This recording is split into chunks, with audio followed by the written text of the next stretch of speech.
Do you think golf is a real sport? Sometimes I think it is, and then sometimes I think it isn't. Can you tell us like how big the LIV contract was? It was good.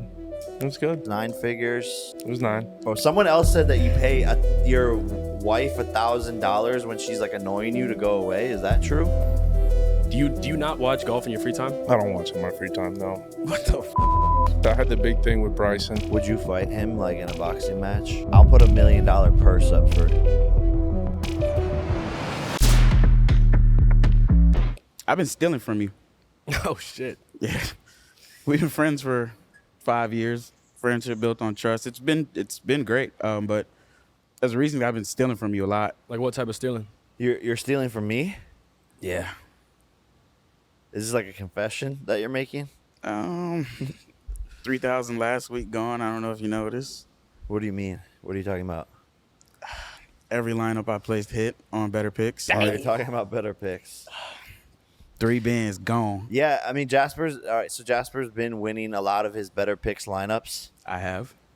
Probably taking $3,000 from the company. But I mean, honestly, it's funny, but like that's what it's there for. If you're good at understanding sports and if you're good at making lineups, then you can win money. And Betr Picks has 100 times multipliers. Have you hit 100x yet? No, I was very close, but close isn't good enough. This upcoming Sunday, I will be taking a little more money from you. But how do you want to send me the money this time? Like, is it direct? Is it like a wire, like Cash App? Like, what do you want to do? The app just like sends it straight to whatever account you put in. For sure. Yep. We have the fastest payouts, by the way. Really? Out of all the other apps. Yeah, I had a little guilt before I withdrew the money, so now that I know that, this is great. Thank you. Take as much money from the company as possible. That's why I created the 100x multiplier so people could win a lot of money. Right. We might have to stop it because people are winning, but for now, people can win 100x. Yeah, I saw a guy won 2 in a day. Yeah, that's pretty crazy. Like, what the fuck are you doing? 2 100x in a day? Yeah. Like, be realistic. Wow. Yeah. I need to start playing more. Yeah. Wow. Download Betr and play Betr Picks to fucking day. I do have something to say. Like, old people need to stop celebrating their fucking birthdays. It's a fucking annoying. Where is this coming from? Bro, the amount of old people that get like all giddy and like pop out and like are still celebrating their fucking birthday and they're like 30.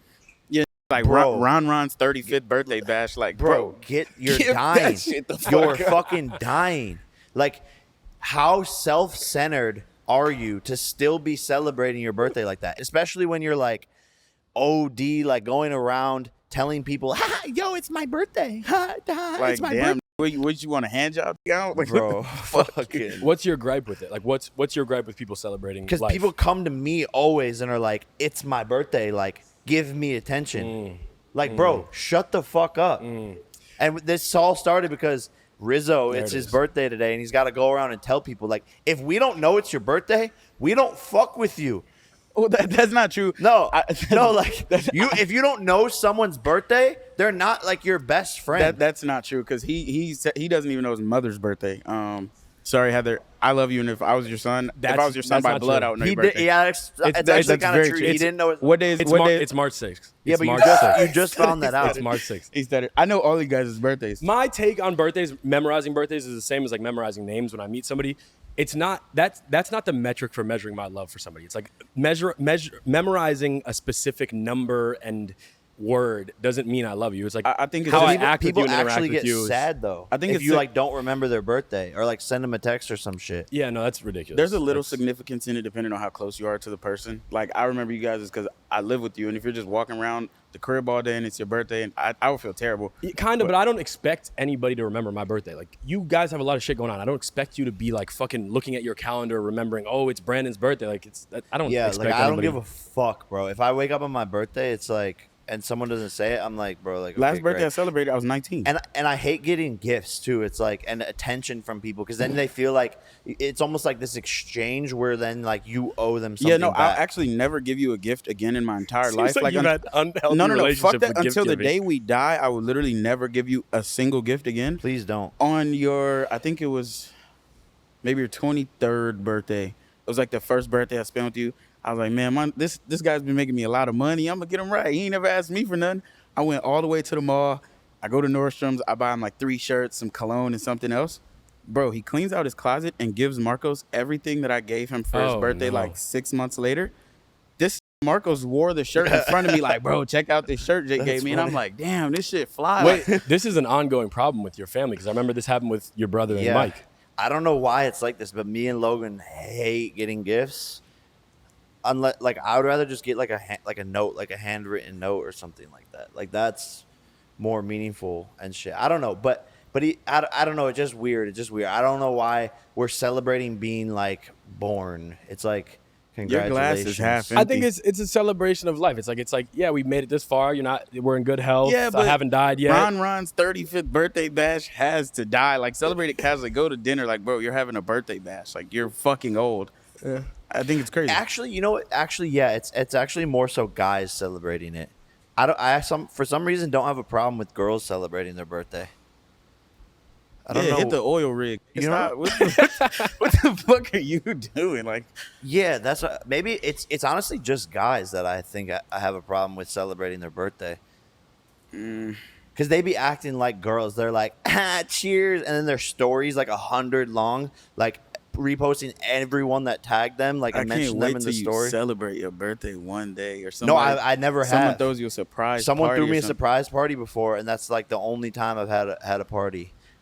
Fair enough. The last 3 birthdays I've been in the gym, just literally training for fights. But also, I think we are like overexposed to high dopamine, and we were Sure, that's the thing. Is like maybe for the average person, like we kind of party and have a lot of fun on a regular basis, whereas somebody else, like maybe they're fucking like that's they're busy with work and a family, lives, and like they get a couple times a year, like let loose and celebrate a little bit. So it's maybe a little more significant.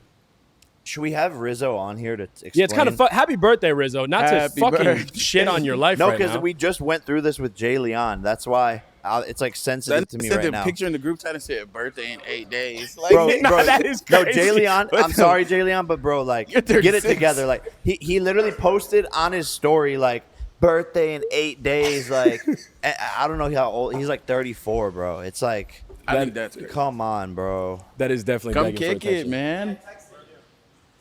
We're gonna bump Rizzo for Brooks Koepka. Oh yeah, so yeah, fuck, if we have to. fuck Rizzo. Yeah, fuck Rizzo. We have yet another amazing guest here on BS.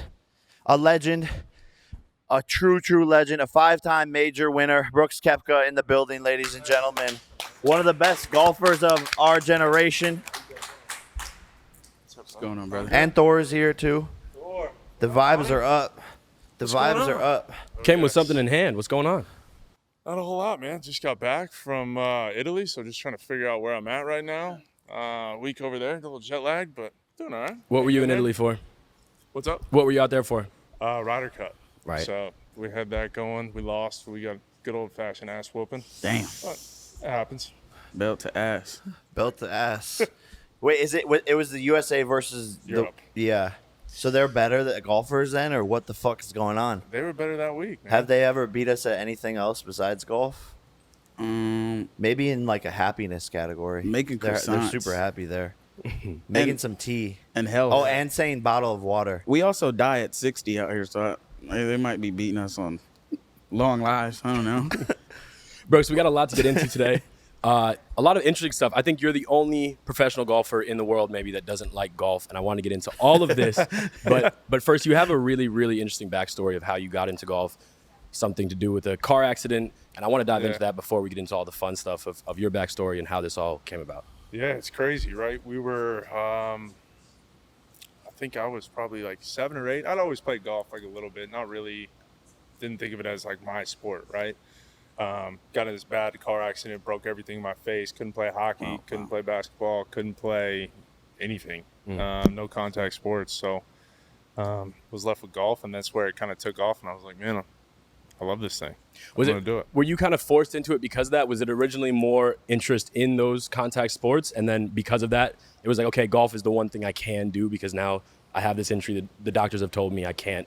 Yeah, they were just like, you can't do it. I think it was a year and a half. Couldn't do any contact sports, so no boxing for What me. kind of car was it that you got in the accident in? Ooh, I think it was a Volvo. Yeah. Fuck you, Volvo. Well, you should See? no, but European. No. you they should got be us. thanking them because now you're a fucking legend, True. bro. Good You're spin zone. bro. What couple of fucking 100 M's up or some Yeah, shit? yeah. What's going on God with damn, this? can I get a loan? Yeah, The fuck? Yo, shout out to Volvo. Yeah, they might need a little more golf if you in went, the hood. if you like, you're big. You're like 6'2"? 6'1", Yeah, yeah. 6. Yeah. So, but I don't know if that's NFL big. So Nah, it ain't. shout out to the Volvo for fucking your face up Yeah. and getting you into golf. Yeah. How's the how is What was that in for? I was gonna say pretty handsome guy. Not all fucked up. Man. well like You got on the the, wrong seat. on the inside whoa. on the inside. If you weren't playing golf and you were able to play like any other contact sport, what sport do you think it would be? Ooh. That's a good one. I mean, I'd love to play football. I think it'd be fun. Right? You think you could have made it to the league? No, God, no. But I mean, realistically, probably baseball. Baseball would have been something I would have done. I love baseball. Yeah. That's my thing. Yeah. You have this contract with LIV and LIV is now merging with PGA or like what's going on there? Can you explain it to the viewers who don't understand? Yeah, so this is wild. I got a call, I don't know what it was, maybe back in May, something like that, where PGA Tour had been around for years and years, and they had talked about making a different tour, which was LIV, and I obviously went and signed with LIV, and PGA Tour's around, and there was some talk of how can they both exist in the sport. They both can't do it. You divided some of the best players in the world, and then now they're trying to bring them all back together. So I know as much about it as anybody else. It's a merger. That's all I know. There's going to be a new co where hopefully all the best players in the world can get back together. Everybody can see them in 1 week, one event, instead of it being so fractured. Can you tell us like how big the LIV contract was? It was good. It was good. Like 8 figures, 9 figures? It was 9. Wow. Yeah. What the fuck? For those who can't count, that's like 100 million or more. Yep. It was pretty good. I was very happy with it. Put it that way. No, I'm that's making amazing. my son golf out the womb, just straight clubs. Fuck everything else. He could play for the team. Perfect. We'll I'm sign him holding up. you to it. 100, I think the interesting parallel with the original movement, which I want to talk about too, is the original movement from PGA to LIV and why players were doing that. I think some of it had to do with demand for money, and I think there's a really interesting parallel with what Jake is trying to do with fighters unions for fighters, where it's a similar thing going on, and it's good to see kind of proof of instance where this has worked out for players. They felt they deserved more money. They made a move over to LIV, demanding more money, and they got that. If you could detail maybe a bit of how that happened. Yeah, a lot of it started with Phil Mickelson. I don't know how much you guys know about Phil, but he was big on the rights, owning his own rights, because it's tough, right? We go play, we never get to capture our moments. The tour owns it, or the league owns it. Instead, that was his big gripe. Mm-hmm. But now, I mean, a lot of us. Look, I'm gonna be honest with you. I signed for the dough. I'm 100% behind that. I don't know. Tomorrow I can go get in a car accident and never play golf again, but my family's taken care of. And that was a big thing for me. Like, not doing it for anything else. Everybody else, they go to their 9 to 5. Most of them don't like their 9 to 5, but they're doing it because they get the paycheck. And it's the same thing as us. I mean, I enjoy playing golf. I enjoy winning. Boxing, same thing, yeah, right? 100%. But also the training behind it's still some of the most fun I've had. Yeah. When you look back at it. And that's why, I mean, yeah, I'd say that I would do it for free because I love it that much. But at the same time, like, you got to take care of each other. So No, 100%. There was some criticism around like Francis Ngannou leaving the UFC to go and get paid more money because they would say like, oh, what are you doing for your legacy? It's like, cool. Like, legacy is great. But at the end of the day, if you're getting undervalued, underpaid, and you have a family to take care of and you have a talent that can take care of them and there's money out there, at the end of the day, like, the world runs off of money, and that's something that people don't really understand. It's easy to say to them, like, or it's easy to say to criticize the others for going after the money, but you want to make sure you're safe and secure first and foremost. So I totally understand that, and that's why I've like backed Francis through that criticism. It's like he's getting paid what he should get paid. And I think you guys kind of did the same thing with like going to LIV. And it's interesting because it's also like Francis is going to fight in Saudi. I know LIV is like backed by Saudi. So you got to go where the money's at. Sound like the money in Saudi. The money's definitely in Saudi. It is there. Which I think brought a lot of the critique to LIV, right? It had to do with the fact that it was backed in Saudi money. And I saw actually a comment, I think I screenshotted it, on Joe Rogan. They were discussing this, and that was a lot of the critique had to do with Saudi money being involved in LIV. And then there was a comment here that said, Pat McAfee explained this perfectly. Literally every sponsor in the PGA Tour has a percentage ownership from Saudi money. It's ridiculous. The PGA Tour only started increasing payouts when their top talent left. And I think that kind of hit the nail on the head where it was like, it seemed convenient for them for that to be the concern when players were leaving the PGA Tour. Yeah, exactly, right. They raised their purses. And they had to, right? It was a reaction to stop the guys from coming to LIV. And that's what I think everyone started to realize the value of what they're worth. Look, competition drives the best in everybody. Doesn't matter where you're at. So if that's what it's doing, then it's a good thing. Yeah. How do you feel you were like portrayed in the Netflix series? Like, did you like the way you were portrayed, or? I thought it was all right. I thought it was fine. I mean, and there's, right? Like I watched yours. I think the morning it came out, I was on jet lag. It came out like 3 a.m, so I watched it. Probably one of the first people to watch it.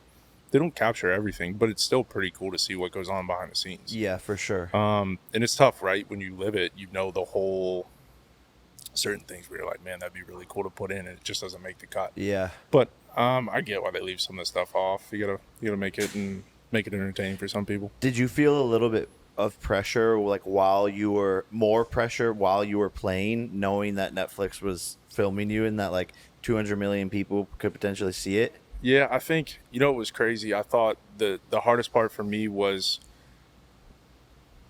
I was going through a tough time, like mentally. I messed up my knee. So my injury was bad. I can't come back. I can't do it the way I want to do it. I don't know if I'm going to be right again.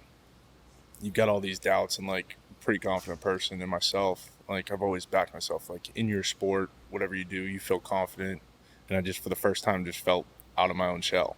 Like it just didn't feel right. So having that was extremely weird. And then to have it all be filmed, it's like the first time you can be vulnerable and actually show people what really goes on. Because right, what goes on behind closed doors sometimes isn't always what the public sees.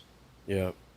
A lot of what was highlighted in that series, and just to be transparent, I think they briefed you, like, we don't know the most about golf. None of us are golf players, but We don't know shit. I don't know shit Dude, about golf. I know a lot. your kid will, though. Bro, Absolutely. I know like Tiger Woods. Yeah, sure. Tell me something else. 9 iron. Yeah, hell yeah. Caddyshack, the movie. Yep. Metal cleats. You love metal cleats. Yeah. Yeah, it's your favorite thing. Clack. My question, though, a lot of what was highlighted in that series was the mental game that you were playing on yourself in that stage of your life, and you were kind of in this downward spiral.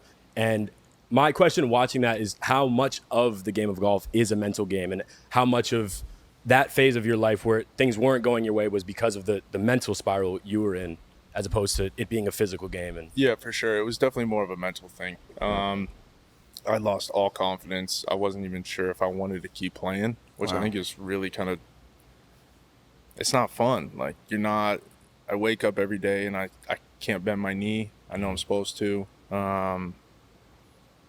And if you just don't feel like you can do something, you're not going to do something. Yeah, and sure. That's the hard part. Like even, okay, yeah, you don't feel good. You're a little sick one day. You get up and you're like, oh, I'll just push through it. But it's different when you know you physically can't do something. I don't know. Have you had that many injuries yet? Not knock on wood. But interestingly enough, like boxing doesn't have tons of injuries, which seems weird, but it's really like just like a hand is the most common thing. But I get what you're saying. Like once the fun is sucked out of things, it's hard to get out of that. And it's like this energy that is like looming over you, and then it's all negative and you can't get out of your head. And then you're thinking, I'm in my own head. So then you're like, this is worse. And then it just becomes Double this, down. like, it's this treacherous cycle. It's like, how do you break that? And for me, when all I could do to break that was like the team and the people around me, like bringing a fun and energy back, and other boxers being around, and that's what kind of pulled me out of it. But I know you did pull out of it and then came back to win another major. So how did you How did you pull yourself out of that state? Honestly, I dove into the work. I was like, you know what? I've got to recommit myself to the rehab, make sure that rehab is fully done every single day in my knee. Then you know what? I'm going to train harder in the gym, and I'm just going to practice harder. I'm just going to refuse to lose. I'm not going to let this thing break me. And I think that was the real turning point, because then I just went in.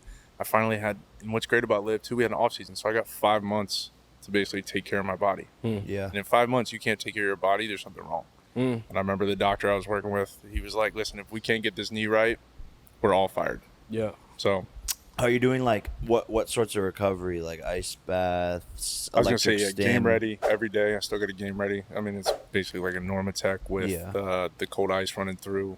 So I still do that every day. Still get worked on every day, massage, everything. Ultrasound and all that stuff. Oh, yeah, all the good stuff. Yeah. The red lights. Yeah, red light, ice bath. That's the good thing, is that there's now so many like remedies to heal all these injuries in modern science. But a lot of people, like, boxing is so old school. Like, it's not very advanced. Fighters don't really like use those sort of recovery tools, Really? which is interesting. But I've seen you like hooked up to machines like putting in your living room. Like, Yeah. what was that? That was super interesting. So, yeah, to break it down in like a very small, I guess, right? You put it on the carpet and it measures it. There's a little thing you put on the putter. So it tracks its movements, and then it tells you literally the degrees you're opening and your putting stroke and closing. So it's like super scientific. And there's a theory behind it, right? If you're a fader, so if you hit the ball left to right in golf, usually your putting stroke mimics that. So you've got a little over the top move. I've got a little over the top move. It's kind of it just shows me where I got to work on things. It's like, hey, your putt might be starting a little bit. You're pushing putts. I'm hitting them to the right. Well, I get on this machine and it's like, well, you're a quarter degree. You're lined a quarter degree open. And then on top of that, your stroke is a half degree open. So it's almost a degree. So from 10 feet, I mean, if at 1 degree from 10 feet, you're missing the hole. So then how that's tedious are these fucking adjustments crazy. that you make? Like It's how super small. Yeah, it's everything you're working in under a degree. I don't think people realize, the precision or like what goes into each golf shot. Like, I saw Lewis Hamilton describe what he's doing on his steering wheel while he's racing F1, and it's like this crazy rocket science calculations. And I was just like blown away, because you just think they're like racing cars and shifting I gears, think all he's doing is driving. but there's so much more that goes into it. Can you describe like one of the most difficult shots in golf, like all that goes into it? Because you probably communicate with your caddy, and I know there's like the wind, the grass, all of these things. Could you like describe everything you think of and go through in one of those difficult shots? Yeah. So let's just say, teeing off first hole. I'll use the Masters, right? You probably heard the Masters. Yeah. So we'll go there. So first hole, you got bunkers on the right. You got to figure out what your carry number is. So for me, I can carry a driver 300. So that's, if there's a bunker down on the right, it's got to be less than 300 for me to hit driver. Now the fairway moves left to right. That's my shot shape, but it runs out. So you go into the trees or in the rough at like 305. So I've got no room. So then, okay, now let's bring in the wind. Okay, well, where's the wind? Is that going to affect the ball flight? And then it's just up, how do you hit it from there? Because, I mean, if you miss the face, I think by like 3 millimeters, it can affect it up to like 12, 15 yards. insane. And so then you drive, you get there, maybe you chip closer to the hole. Take me through like a crazy putt, because doesn't that have to do with like the grass, the moisture, and all this shit? You can get real intense, and just the way sometimes the way the grain grows or the grass grows in a certain direction will make the ball go that direction. So it depends on the type of grass you're on, and if it's growing, let's say west, then that putt will go, or let's say it goes to the left, that putt will go left. Even though it looks like it goes right, it will go left, which is super confusing. And but who's making these calculations? Like how big of a role does the caddy play in your game?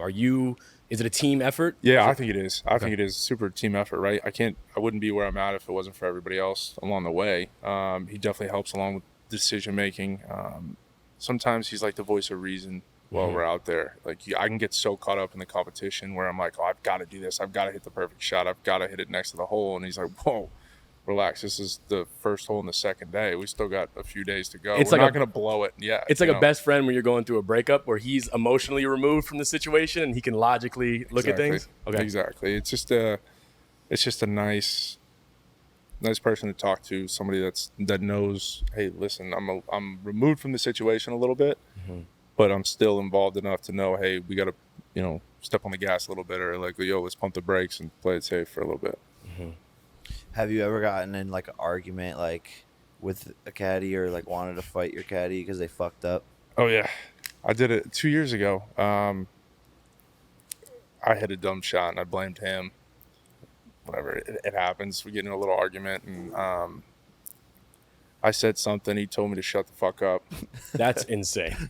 And I responded, but I forget what I said. And we didn't talk for the rest of the tournament, which is 3 more days. Jesus. That's So fucking we didn't awkward. say one word to each other, but we still showed up. I mean, you got 5 hours with the guy. Then do you have to like worry about sabotage? Like, is he then gonna?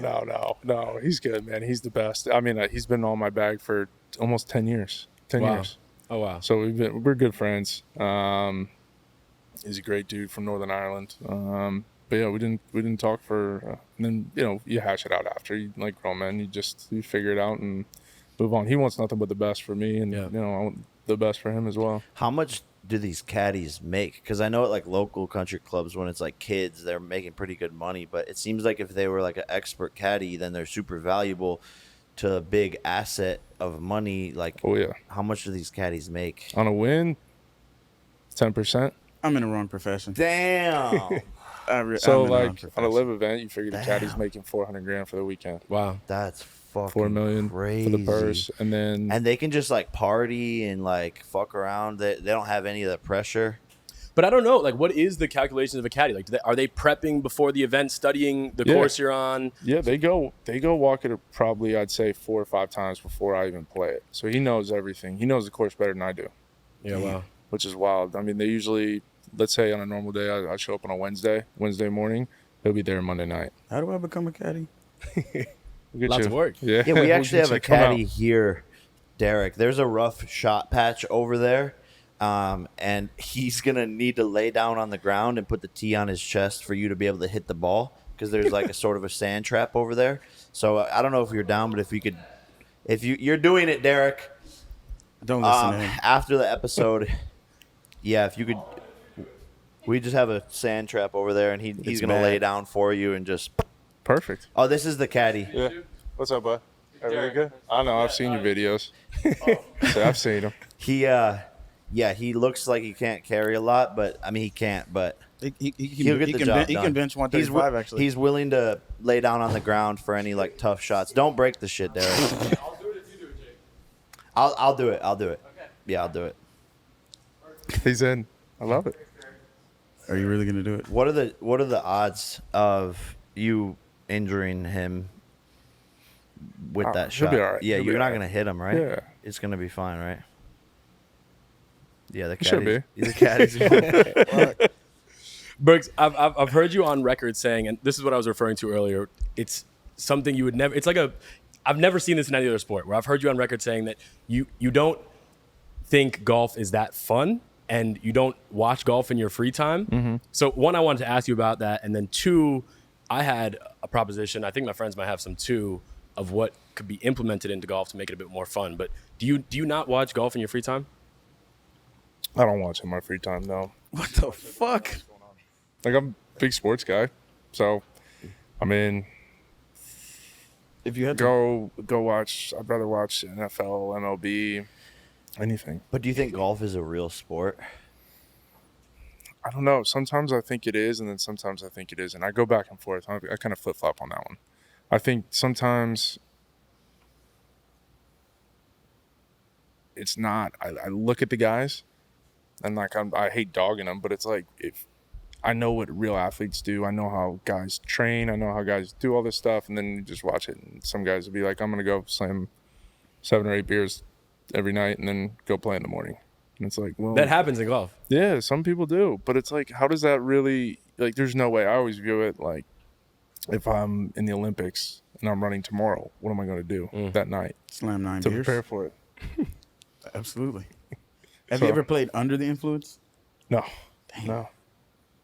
I think it would be. Pretty Who's fun. like one of the guys that like you sort of have beef with, or like is your biggest rival that you just don't fuck with out there? I had the big thing with Bryson, the click clack, the spikes.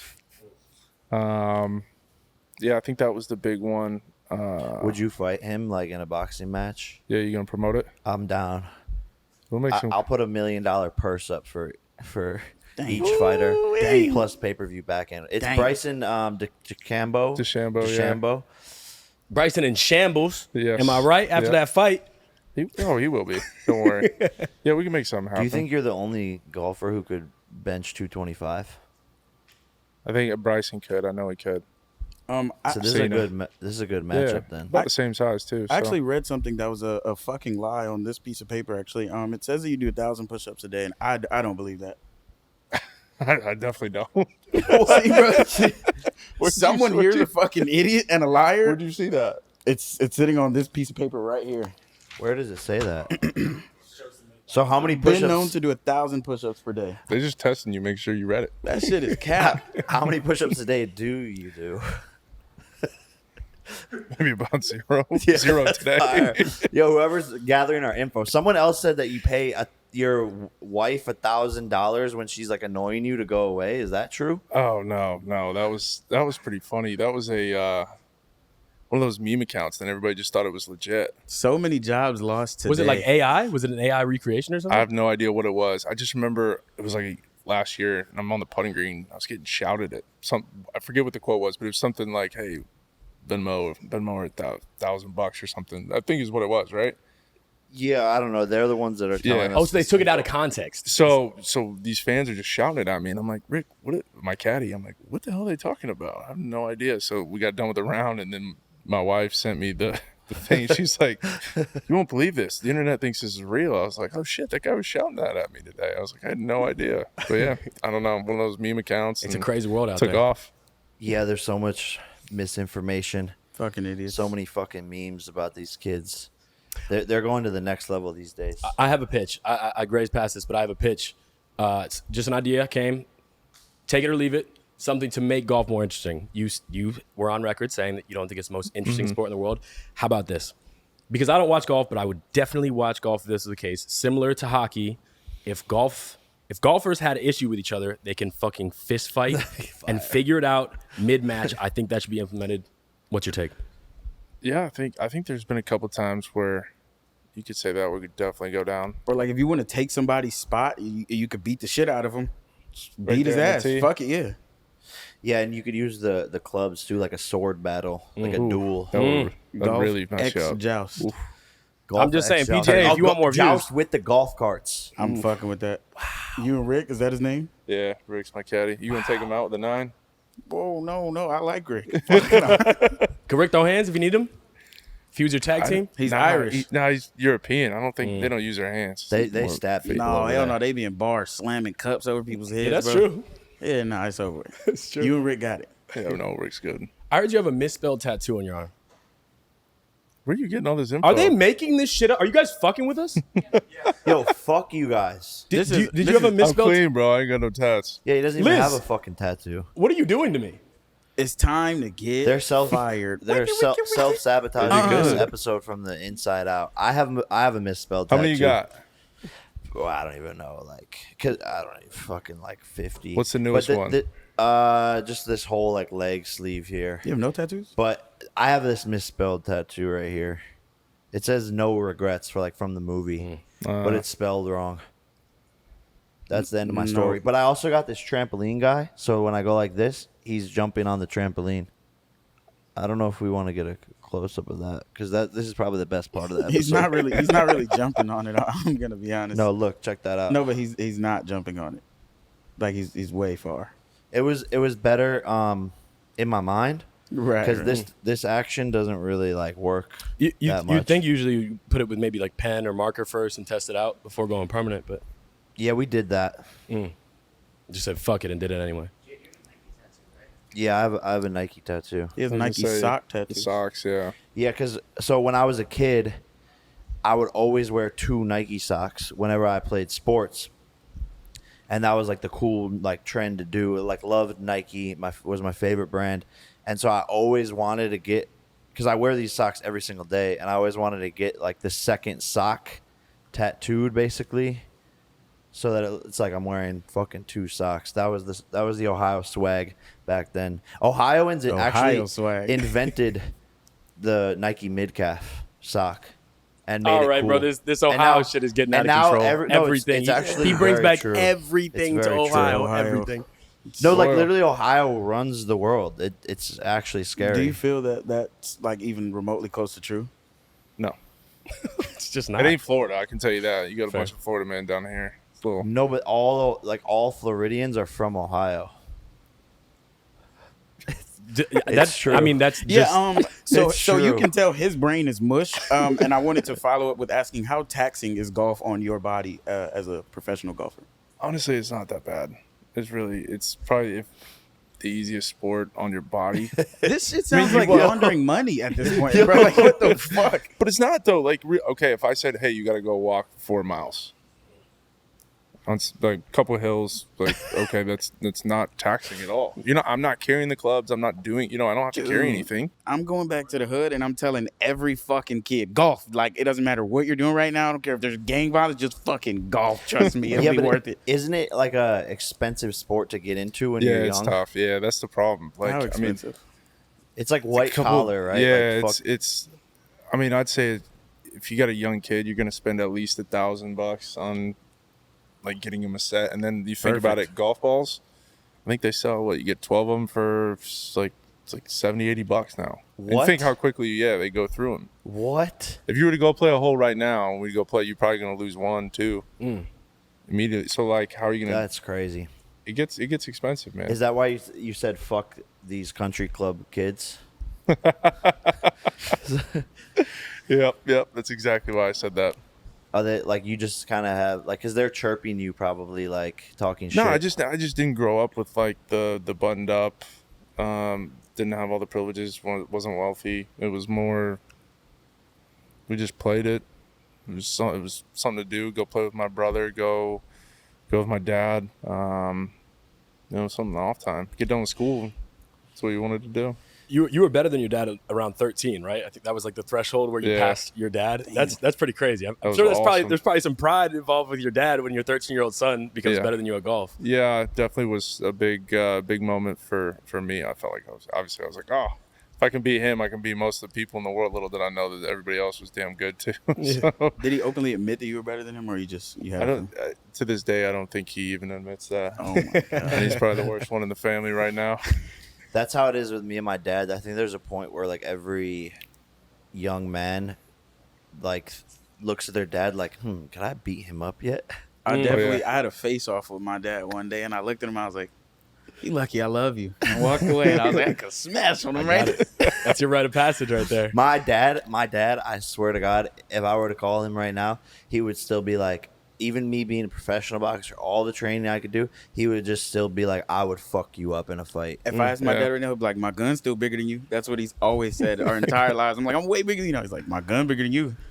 And you know what's crazy is you say that to other people too. So I can see your dad alive in you. Oh no, no. I've heard that many times come out of your mouth. No, I don't. Can we talk about the psychological warfare games that you play with other players? I think you're known a bit as like the problem child of golf. Yep. What are those games and how effective have they been for you? Well, I just think, right, golf's never been the trash talk. Like, everyone's always complimenting each other. Mm-hmm. But in sports, I mean, that's some of the best trash talk goes Yeah, fuck on yeah. before. Like, you can't tell me you're on a basketball court that, I mean, you sit courtside. I'm sure you've sat courtside. You can hear them literally dogging each other, running up and down the court. And it's just fun. It's where it happens. We just leave it there and nothing ever happens. It's part of the sport. I've kind of tried to take a little bit more of that approach because, like you said, it can be buttoned up, a little stuffy sometimes, golf, and just have some fun with it, man. Just stir the pot. That's what I like that too, because my girlfriend is in speed skating and it's the same thing. It's like everyone's like super nice to each other, but that's just because like the culture of golf. And does it seem to be like changing at all, or do you think it'll always kind of be nice? I think it's starting to change. You can start to see it a little bit, especially with all the kids coming out of college, younger kids, right? Everybody talks You go play with your boys, you're gonna dog each other. I go play with my friends, and it's like, bro, how bad was that shot? That was terrible. It doesn't matter. You just want to talk shit. Yeah. It does not matter. You're going to be on them all day. And that's how it is when we're messing around at home. So why can't we do that when we're out there? Just have some fun. How is the golf community taken to you doing that in golf? I don't know. It's tough, man, because like golf, you look at it, I've always said this, golf is most people that play golf are the average guy. He's probably 60 years old, white guy that doesn't really do anything, sits at home, watch golf all day, every day. He's retired. It's his life. Like, that's probably the average fan. And just trying to change that, right? You try to get the younger generation involved. What's one way you do it? You do it on whether By it be getting social fist media, fights involved on the course. Get attention, right? Take Do a stuff. Draymond Green telling you, approach think about to it. golf. There you go. Just sock your teammate. Just fucking. Man, all the kids want to play some golf. I play some golf. Just sleep on it. Yeah, Just if they sleep had, on the if idea. they I had some think we'll let press them know. conferences for golf, like I'm about to fucking I out like putt it. your bitch ass tomorrow. Like, I think that would get the younger audience involved. They're for trying sure. to do that on LIV. We got an event here in Miami in 2 weeks Okay. where it's a little bit more like that. Would be a little fun. We tried to do a little stuff last year, a little trash talk, and it was good. Yeah, because I like the waste management vibe. It's the best. Yeah, like that to me, where they're getting rowdy, the fans Have can you go seen crazy. Have you seen the longest drive competition? No, I haven't. With seen it, it looks they're juiced up and they fucking. Oh, they're yelling, screaming, yeah. It's crazy. Dude, everybody's all roided out, it looks like. It's like a dunk contest for golf. Yeah, It's sick. yeah. How I watched far are that. they driving it? I think they get up, they're all over 400 yards, I think. I'm not Fuck sure no. exactly what it is, but That's insane. Do nerves get to you in these competitions, like thus far in your career?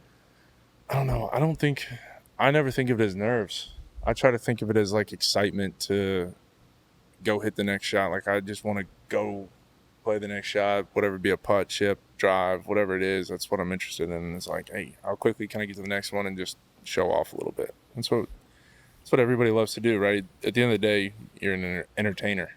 And that's what you got to do, is entertain people. Have you ever like been at a club like practicing or something, and you're like about to swing, and someone like yells or like Oh, I still even do that when people on the side of the road just to mess. just to fuck with them? That's fucking petty. I like it. It is. Me- But it's fun. That was one of me and my brother's like first videos when we were like 9 and 11 or 10 and 12 or some shit. We went to the golf courses with air horns and like hid in the bushes at one of the holes, and like as they were about to swing, we like blasted off the air horns. It's amazing how many people get pissed off by that Bro, too. they They'll like fight over it. they They go threw crazy. the one guy threw his club like into the woods, and they tried to like come hunt us down to like chase us. We were menaces though. Like we would even jump in their golf cart and like drive it 100 yards and then like ghost ride it, like jump out and like fly it into a sand trap and then Piece of run back shit into at the birth. woods. At birth. Because the neighborhood we were in, like if you cut through a different way, there was a golf course on the other side of it, so it was like prime for Golf cart stealing and golf air cart horns. stealing and air horns. But you got to find fun shit to do when you're bored as fuck in Ohio. Are you much of a party guy? Have fun. Have you ever had like a relationship with like alcohol or drugs? I don't know if you're like public about it, but Nah. I mean, listen, I have a good time. I have a good time just like most people. But yeah, I've enjoyed life. As you should, with those big fat live checks coming your way. yeah, And that's what you do. Does that create contentment now for you, or does it make you want to work harder? I feel like if I got a fucking 9-figure contract, I would just fuck off. How do you get the next one? Damn. That's facts. So is your goal, like, do you have a goal in mind of like, I want to win this many more majors, or I want this contract? Like, what is the next like roadmap for you in your mind? To me, it's all majors. I think that's what you're defined by, right? You look at most golfers and, hey, why is Tiger the best, or why is Jack the best, or why is this guy? And it all comes down to majors, and that's the pinnacle of our sport. So I got 5 of them now, so I want to try to get to double digits. I think I can get 10, 12. Wow. I think that's realistic. So yeah, you're tied for 15th most majors ever out of any golfer Is the idea in your mind to like break into the top 10, cement the legacy? Yeah, I think if I win 2 more, I think I get in the top 10. That's So I gotta- crazy. That's you of all the got people that that. have ever played, all the people that ever played golf, I'm like, damn, I'm that close. So Yeah. that's what keeps me going, and that's the fun. And how long can you golf for? Like, okay, if you get 2 more, you're in the top 10 most majors ever. You're what, 33? 33, yeah. So how long can you keep going for? Like, You play, I think, in golf, your prime is 30 to 40. okay. So right in the heat of the prime right now, and I mean, I don't see any reason I can't be competitive till 45, 46. So I got another, 13 years? To win 2 more majors. 13 times 4, what was that, 52 chances? 58 chances? That's what's crazy about golf too, is like in other sports you got like a window, but this seems like you can just keep going. It's year round. See, we might have to put our kids into golf. Oh no, it's inevitable. Like out the womb, I might fish him out with a golf club. Fuck it, like it's over. That's the first thing he's gonna see is just a fucking a 9 A iron. live banner. Just say fuck it, live. You got to come out. Check it out. 2 weeks. Bro, absolutely. I'm teaching him how to drive a Wait, golf cart. you have it. We're here in Miami. Fuck. What are we doing in 2 weeks? I'll What be day is here. it? I got to go. Yeah, I go to Saudi leave for Saudi on Sunday, come back in the following week. We're here in Miami. You guys got to check it out. Do they fly you like Emirates there? No, we're fine. We're private there. Me and one of the other guys. Must splitting be a plane. nice. Private to Saudi is crazy. Yeah, Golly. Must be nice. That international private is like fucking buying a Rolls Royce Cullinan every time. Yeah, this golf shit is It is like good. money laundering. I It need is it. nice. There's- You gotta be doing it now. do you like private? Because sometimes I'm like, Emirates first class is low key better than private. Like with the whole menu they got. Menu's The- really good. And then you got shower too. Yeah, You shower in exactly. there. You could- should have a It dep- shower. Yeah. But it's like it's a shower with like a whole ass bathroom. It's nice. It But is that's why nice. I'm like, sometimes it's like, okay, if I'm going that far, like Emirates first class versus like private, because you're in like a G5 50 or something. Yeah, I think either that or like Global. a global. How often are you traveling? Like you on the road? A lot, like way too much. It's like in stints. It's like 3 months in Puerto Rico for a camp, and then the next 2 months after that, I'm like flying everywhere, doing hella meetings, going everywhere, filming this. And then I kind of go back to Puerto Rico and train there. But I hate traveling so much. Like I'm a guy of like routine, being in my home, doing the same thing every single day. So I don't get know. that. It gets exhausting. But what about you? Because you have to go to Saudi a lot. We just go. Well, this will be the second time this year. Yeah. So, but I mean, we were traveling. I think I just did a whole month overseas, like maybe a month and a half ago. I don't know. I just had a kid, so it's Congrats, like, man. yeah, thank you. Congratulations. It's pretty cool. So yeah, right now I'm just like I just want to be home all the time. Is you your know? first kid? Yeah, first kid. Wow, congrats. So thank you, Get boy or girl? boy. Does he know how to say 9 iron? He will. Good man. Do you want him to thing be a he's golfer? You know, it was funny. When he came out, I was like, man, I don't want him in golf. Like, I just do other stuff with him, right? That's like golf is my own hobby. Let him have his life and be able to do whatever he wants to do, not just he has to follow in my footsteps. But then now I'm like, man, I do want to play golf with him pretty bad. Yeah. So I'm itching at it. I mean, you see Tiger and his kid out there. It's Dude, pretty They cool. have the that's same mannerisms. Beautiful. That shit. Yeah, is- it's pretty I cool. love that. That's fucking sick. Yeah, I Yeah. feel like if you try to steer them away from it, actually, they like will go more towards it. Yeah. But I was always just trying to think how I was, right? Like, you told me not to do something. I was for sure doing it. Yeah, exactly. But yeah, for me, I always think about that with boxing. It's like I'm gonna be able to, if I want to have kids and a family, and it's like I want my kid to box because that we could bond over that, and it could be like this thing that we have forever. And I think it's the greatest sport.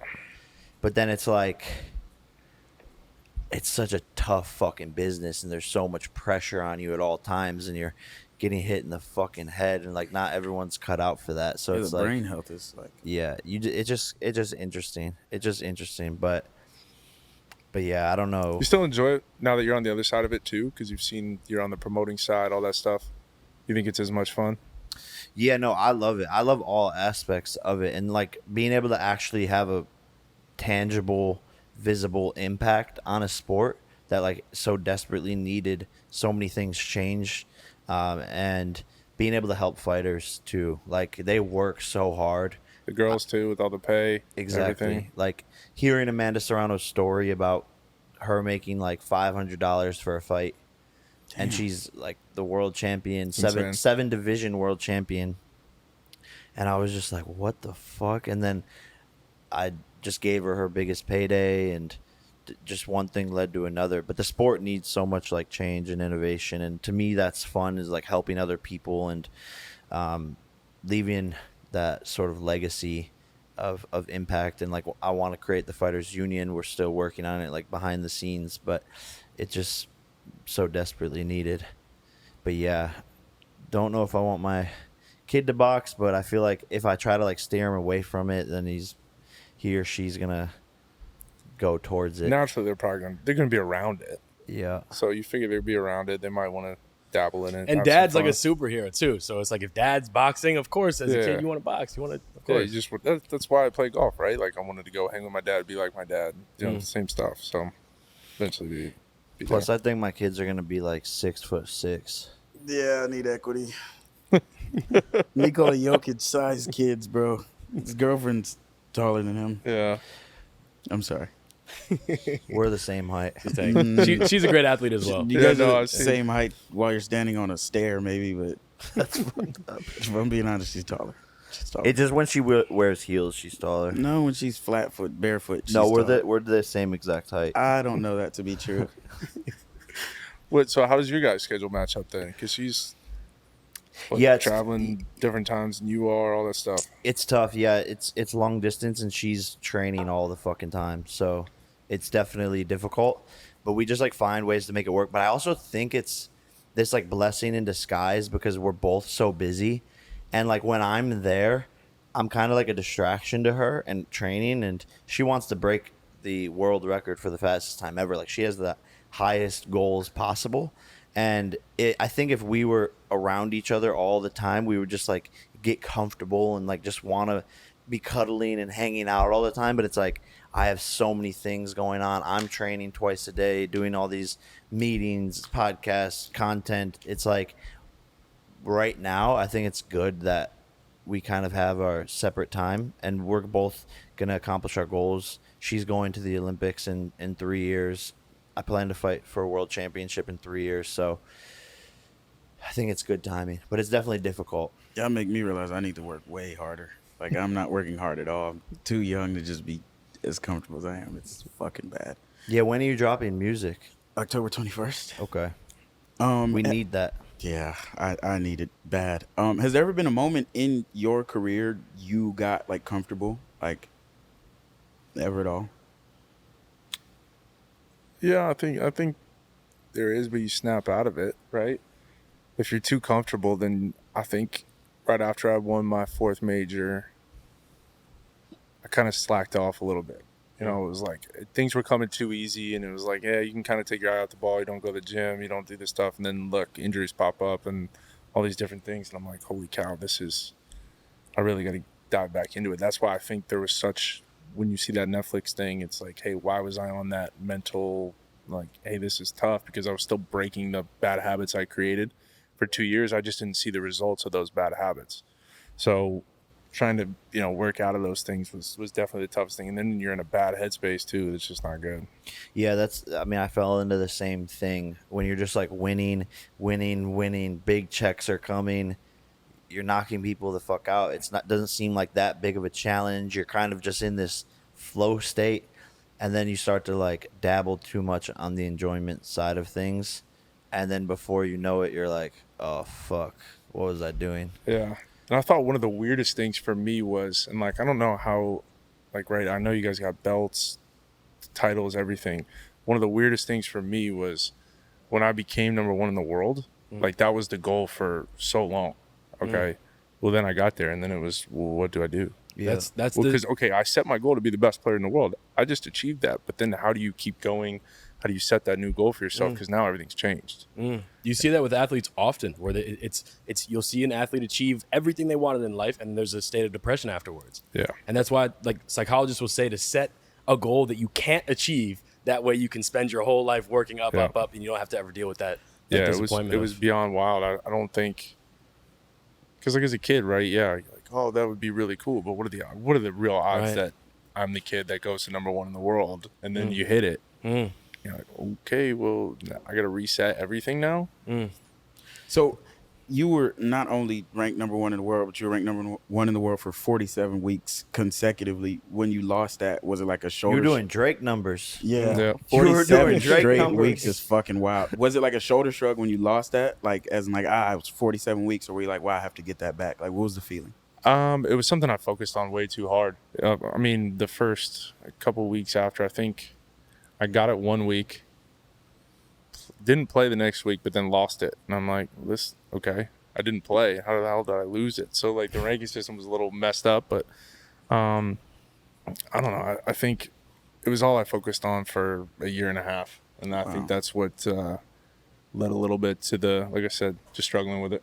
Just because it's like, man, that was what I identified as. Like, you're top dog, you just got knocked off. Well, how do you respond to that? And I didn't know how to respond to it at all. I had my own little world of that when I signed. I feel like I got handed way too much, way too fucking quick.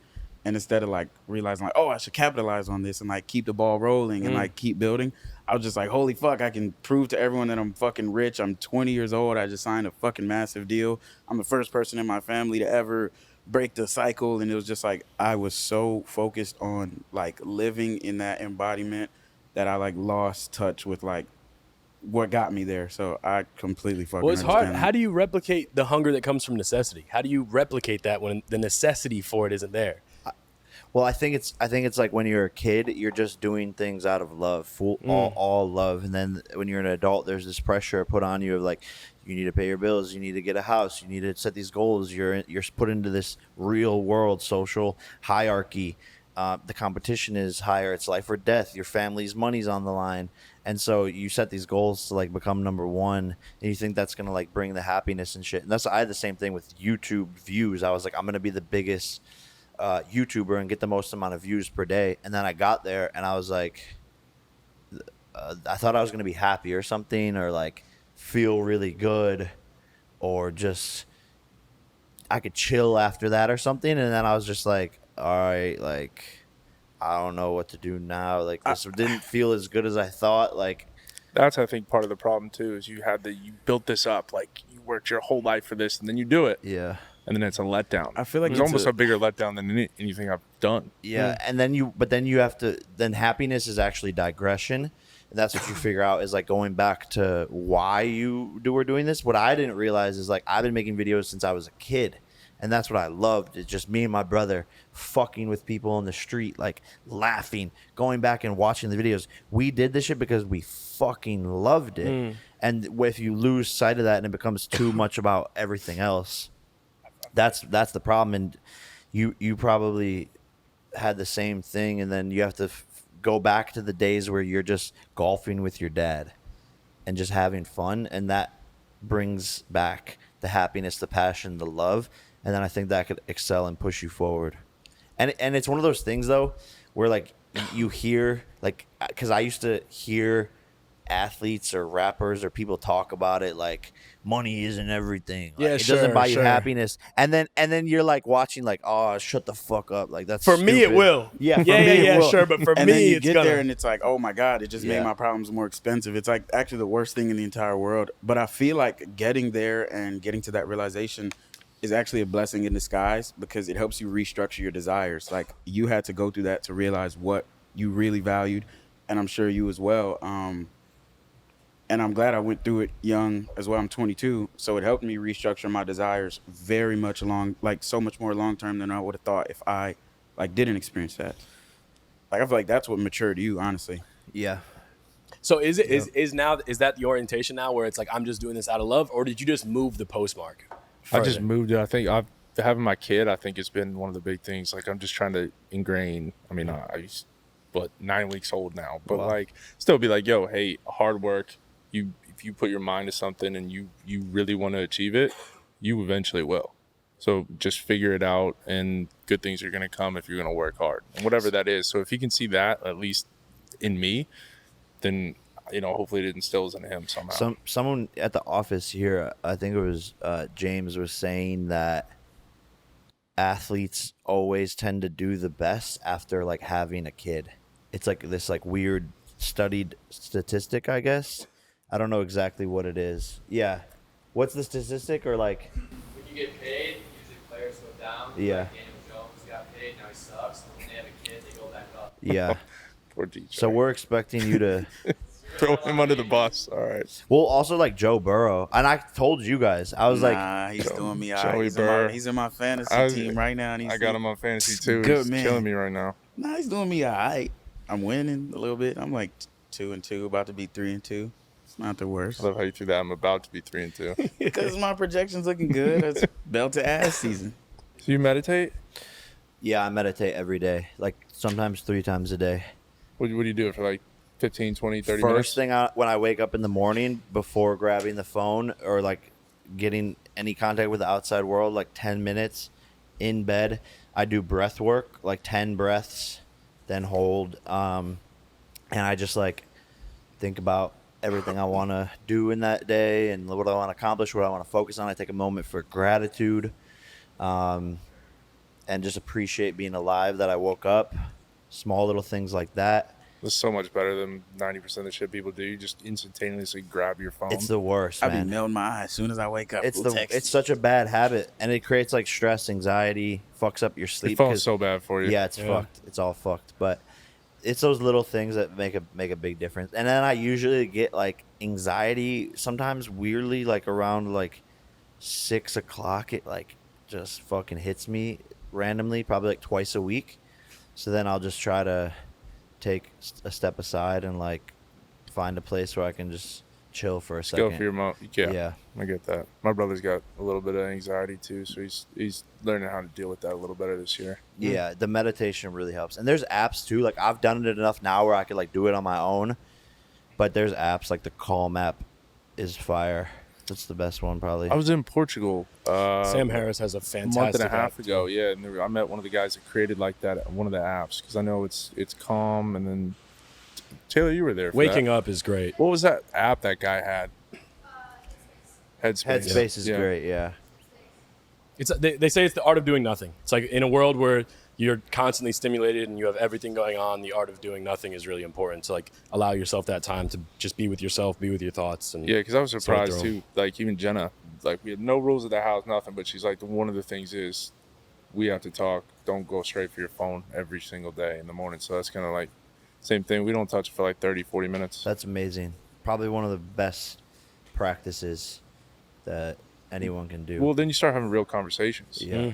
That's the big thing, right? Like you Yeah. can actually have the conversation because you it's a wanna talk to. scapegoat. Like anytime people get uncomfortable, like even with eye contact, it's like this is always here where I can like whenever I Look at it, feel every time you uncomfortable. walk into an elevator, what's the first thing everybody Bro, does? that Just shit was straight the down. worst. You made me realize I had terrible eye contact. I couldn't look anyone in the eyes. And once you are mindful about the phone in the morning, then you become mindful of it in other moments where So you're do you- like reaching for it. You do it at night too? I don't do it at night. I don't have as much of a problem with it like at night. Like I don't mind being on it. Like I can just finish all my texts up, set the alarms, and then just go to sleep. But it doesn't create anxiety for me at night for some reason. I don't know. But I also like stay up late, so like no one's texting me anymore. So I think that's why. Yeah. So I'm usually like the last one to go to sleep probably. But Can't do those late nights anymore. They No? get to. they What's get what's to like me, a man. late night for you? Dude, 2019, I would have said maybe like 4 or 5 a.m. Damn. so the problem for me is that the fights, like I fight at like Midnight. 11:30 Yeah. at night, so I have to be prepared and be a night person. So in camps we start to train at night, later at night. That makes If you sense. spar at night, your adrenaline's going for fucking 4 hours afterwards. I can't fall asleep till 2-3 a.m. So then you get into this cycle for 3-4 years, and it's like I can't break it when I'm even in the off season. So That's true. I never looked at it that way. But yeah, I was trying because we went to when you fought Woodley. were you all in Tampa? Yeah, we Oh were there. shit. So I think we were. Oh yeah, no, I remember we DM'd it after that. I we think. were like I don't know, a couple rows back, That was the behind one. your family and everything, and I think, yeah, because you went on at midnight probably. Yeah, it's crazy. That was the one to be at though. What are That your was thoughts nice. about everything he has going on with everything, all the boxing shit?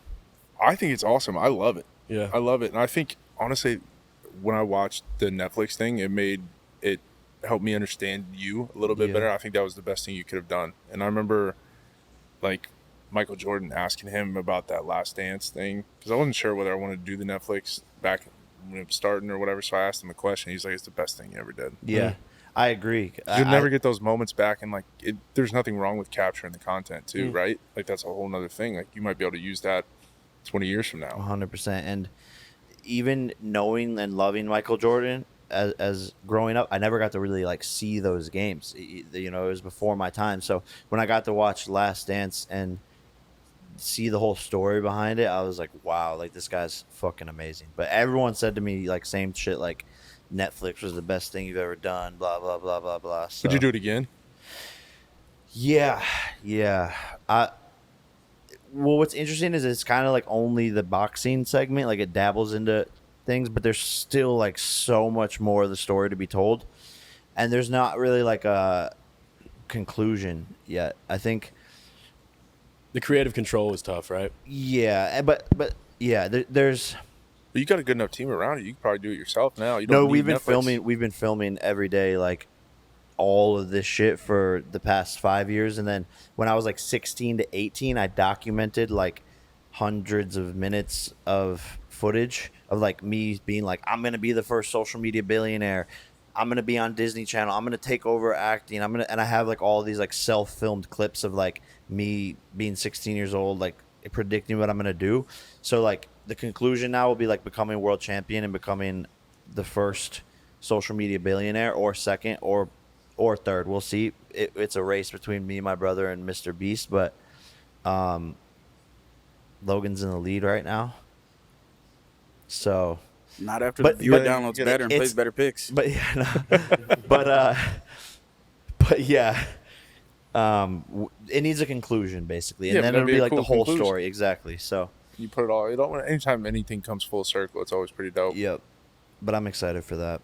The problem is it keeps sweetening up. It was like, all right, cool. He knocked out a fighter. And then it was like, nah, we need professional boxer. And then it's like, nah, I need to be a billionaire. So it keeps sweetening. So Yeah. it's hard to put it That's out. always the best part about it, though, right? Like everybody else that doesn't know the profession, doesn't know you, just dogging you, and you're just like, listen, just keep putting people in front of me. I'm gonna keep knocking them down. Yeah, people will see, and my goals are outrageous. Like, I only say the one publicly because they already think I'm crazy enough for that. I say I'm going to become a boxing world champion, which I will become. But now my new goal is that I'm going to become not only the boxing world champion, but I'm going to become an MMA world champion and be the first two-sport world champion. Which, like, people think I'm, like, crazy, which I am, but, like, I'm going to do it, and I think it's going to be hilarious. Yeah, but you can't be successful without being crazy. Yep, it's facts.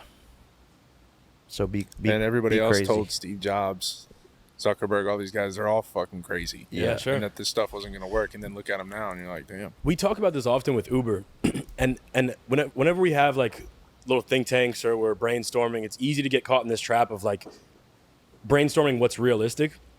If you think about the company Uber, and when they were developing that, the idea that people would get into other strangers' cars and ride with them anywhere, it's a terrible idea. It doesn't make sense. So if you were to present somebody with the idea of Uber, they would say that's impossible. That's never going to work. That's terrible. See you later. It worked, and it's the biggest company, one of the biggest companies in the world. So sometimes you have to force yourself outside of the realm of what's possible. What was it, like the 4-minute mile? I forget the time that was impossible, but there's always impossible that gets beat. So you have to stay outside of the realm of, or maybe it's delusion, maybe whatever it is, but there's a common trait in the most successful If you're people. not being where told they- you're crazy, I feel like it's too traditional. Yeah. Like, I think the beauty is in like everyone else besides you not believing in it. I think like that's where the excitement comes from for me. Like I was like, I'm gonna fucking drop out of school and become a fucking rapper, and my dad was like, oh, you're an idiot. My brother's like, oh, you're an idiot. And now my dad comes to my shows and cries like, oh, like, I think that's the best feeling is like knowing no one else believes it but you, and you're willing to make it work. It's true. Very true. You gotta be the only one that believes in it, right? No, absolutely. Nobody else. That's a cool thing when it compounds into your kid now, where it's like most parents aren't super supportive of crazy aspirational dreams, then those people go on and do it better. What happens when there's a kid that has a parent that's done those things? So they already have that incredible self-belief to then instill into their kid. That's going to be a cool thing. Yeah, I think that I haven't even gotten that far, but I think that would be the coolest feeling in the world. It's got to be, right? Hey, I know I was a little crazy. You're probably a little crazy. It's just it's that's what you got to be successful. And listen, I don't mind. There's times where it backfires, and then there's times where it can help push you a little bit further, which is wild. So I'll be curious to see where it goes. Plus, just want to see what kind of attitude the kid's got too. You know, let him develop as a person. See where We'll he's follow up. We'll do another episode in 18 years. Yeah, exactly. With your kid. See where we That's at. how he turned out. What's been being a dad like compared to what you expected? Like, what's the actual experience of being a dad like? You know, been for it was you? crazy. So he had some complications. He came 2 months early. Wow. So I had just gotten back. I was that month overseas I was talking about earlier. Literally got back to the house. I was out back with the dog, and Jenna's like, my water broke. Whoa. I'm like, whoa. I don't even have a bag packed. We were thinking about doing that in like a week or two. So he spent quite a few weeks in NICU. And I think that was the worst part about it, is because I didn't feel like a real dad. Like I could still go to the hospital, go visit him for 3 hours, and then I go back to my real life. So my life didn't change for a couple of weeks, and it was just not as, it just didn't feel real. Like yeah, there's this kid, but I'm not the dad. Like I didn't feel like a dad, and that was what killed me. And then finally getting him to come home, I was like, yes, this is the coolest thing ever. Now it's just like every day I just want to be there all day. Is everything all right with him? Yeah, no, health-wise? he's healthy now. Everything's good. But it just, those first few weeks, it was a little scary. And then, you know, life happens and he's able to come home. So it's pretty neat. I think he was just ready to get out on that course. Yeah. If I'm being honest. He can get paid sooner. Yeah. Get out 2 months early. What's his name? Crew. Crew. Okay, Crew I was like his that. name. Yeah. Wow. Any origin? Crew. No, Jenna, my wife, we were going over a bunch of names, and she liked it. I thought it was good too, and she liked shorter names. So just what it is. I had this business. I have a note in my phone called like ideas I'll never execute, and one of them is like a business where people can like pay a celebrity to name their kid. Because Yeah. I think people have I think this generation is starting to come up with cool names for their kids, but like our parents were fucking nimrods with that shit.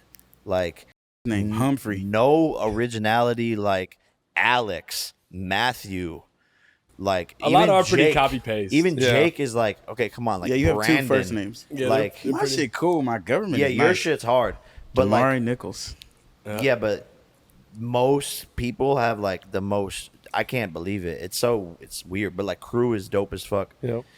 I mean, yeah, let's be clear. Case in point. Like, I mean, Jake is like one of the most generic possible. Jake Brandon's Paul. one of Yeah, the most it's terrible. generic I mean, possible. you could be born black and then your name would be like fucking Mercedes or Anesthesia or some shit. So Jake Paul isn't too bad. Like when you put it on a major But why scale. were our parents like so terrible with this shit? The Like, crack in the 80s was just hitting Yeah. like fucking just. I think that might have been a part of it. Black people do they are way more unique with names than They than would name white their people. kids unique, Yeah, which is fucking Crew. terrible. You did good with Crew. I That's- like Crew. Yeah, I liked it. I've And then never heard we Crew gave before. My wife, we were talked about it. The middle name's her maiden name, Sims. Nice. So it's just one of those things. But I Nice. mean, the first name, yeah. You look at, like you were saying, celebrities though. It's always a little unique, a little different. Better execute that. Kylie though. Jenner named her son Wolf or some nut ass shit like Yeah, I'm that. not gonna lie. Yeah, like sometimes they take it way too far. Wolf? yeah, it's like a hit. It's like a hit or miss. But definitely, our parents were like not creative at all. Shit's fucked up. Like my brother Logan, my dad almost named him a sick ass name, which like I might run with it for one of my kids. But my dad almost named Logan River, which is That's kinda fire, nice. bro. Like he would have been River cool. Paul. That's sick as fuck. But- And instead it's Logan Paul. You got to steal that though. Yeah, I might use it for one of my kids because it's hard. My but- mom was a raging heroin addict, so she wanted to name me and my like closest in age brother Needle and spoon. no, yes and That's crazy. Yes and no. She wanted to name me No because I looked like my dad when I was young and they hate each other, and my brother Yes. Wait, No actually? way. I swear to God. But why not? Why didn't they run with that? because she was a fucking heroin addict. I don't fucking know. Bro, your name would have been No Nickels. Yes, and You would have no. been poor as fuck. Broke ass No Nickels. I think that's terrible, actually. I don't know what I want to name my kids. I know I know for my daughter, I have the name, but Was it Ford or some that ass shit? no, I can't say it because then people are gonna take it. Yeah, you gotta save that. Yeah, it's in the vault, Wait, but it's we'll fine. bleep it. Say it, just so we can hear it. No, because someone in here will take it or some shit. Like one of these fuckers is like, yeah, I'll he's tell you, about to have a fucking baby. And You shit. bleep it. I'll tell you what ours is. Yeah, We say it. got it. Yeah. For your daughter. Yeah. Or you, But then our next one, we've already got the next one picked out. yeah, we'll bleep it. We'll bleep it for sure. But I don't want to say mine though. Bro, just fucking Fine, say what- it. Brooks, what's yours? That's Nice. That's hard. Who wants that? Nice. Yeah, that's really cool. I like I was that. gonna. I'll say it. But if anyone in here fucking takes it, then fuck you guys. I'm gonna name my daughter. Bro, no one wants that shit. Nobody wants that bullshit. I'll name my son. What he said, if anyone here takes it, I'm suing. You no one wants that shit. Are you No, that's crazy? a hard ass name. Why are you going? It just like stands out like, and it's like just fucking gangster. It's hard. You don't gotta lie to him, Brooks. I'm just sitting here. Tell him how you Wait, really you feel. like it? Interesting. Yeah. I think you can keep thinking about that. That shit. Just sit with it though. Nah, I ain't gonna I'm lie. doubling down. You guys are gonna like in 3 days be like, damn, that That shit's shit fire. is even more stupid than I thought To be fair, on the first day. I like No, the name. you were like ready to talk shit about it before I even said it. I You did, you did. have a weird one. I like the name October for a boy. I think October is a cool name, so I can see how people wouldn't like that. There's a woman That's I'm it. actually in love with. Her name's Sayla, and she was named after the saying "C'est la vie." I like that. I think Sayla's Okay. cool. Sayla's a really nice name. Sailor. Amazing. Sayla. I like that. Sayla's good. How did you and your wife meet? What's the story She there? slid in my DMs way back Wow. in the day. This was like Nice. 2014 maybe. That's when the Think DMs something were like that. invented. God Yeah. damn. That's when they had that's where like slid in the I DMs was came 13. from was in wet. God damn. And then what? So she slid in. And So she slid in, I responded, and then we hung out for a little bit. She was out in LA. It was one of those things. She was not ready to settle down, and neither was I. So we just met up probably 2017 again. We were both single and just kind of like, all right, let's see. We'll give it a chance and see what happens this time. And here we are, married and a kid now, and life's crazy. It's wild. and she had her own career going. She was like actress, Yeah, model, she right? does a little bit of acting, modeling, stuff like that. She does a bunch of stuff. She's down here in Miami quite a bit. Yeah. Doing stuff, shooting stuff. Not stuff right now, but before the kid, yeah. Nice, man. I think that's like the modern love story. Is DMs. sliding in DMs. Yeah, that's how I ended up with my girlfriend. I slid in her DMs. Did you? It's very Honestly, I felt awkward at first talking about it. I was like, oh man, but then it's like you I mean, it start happens. talking It's about the it. modern the love more, story, yeah. more people are like, yo, I did the same thing. yeah, 100%. So I mean, bro, how are you gonna meet these people? Like, meet I'm a not bitch trying to in go the to club. the club. Nah, fuck Nah, that. yeah. That's what I'm Shoot your saying. shot. Like, Yeah, I met her in Yeah. the bathroom. Yes. She was doing coke, and I saw, dude. I'm like, I see this girl who's like a world champion, beautiful, smiling, happy, great relationship with like just like her family's like celebrating with her. I'm like, this girl is amazing. I'm gonna slide in her DMs. Yeah, it has a bad rap. Like, really what it is that people used to be confined to whoever was in their local territory that's the pool. And now it's this situation where I could see somebody on the other side of the world that's seemingly compatible with me and reach out to them. And it's really pretty cool. Obviously, it has a bad rap because usually it's used for like terrible, just used for, like, casual yeah. hookup Yeah, type yeah. shit. But It has- really, yeah. it's kind of cool that you have access to somebody anywhere in the world. it's the best part about today's world, right? Yeah.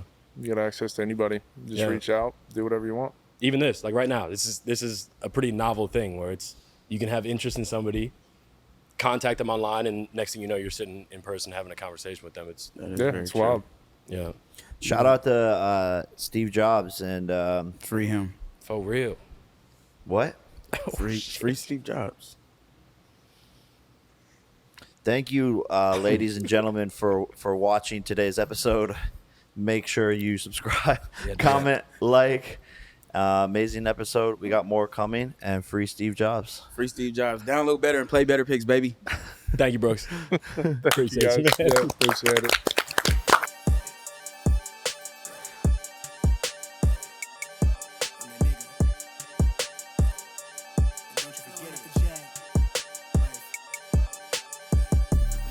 Vibe blowing up the J. Got the loud jumping up the pay. Everything I'm on slack. Everything I do is got the Benz jumping up the bay. Vibe blowing up my J. Got the loud jumping up the pay.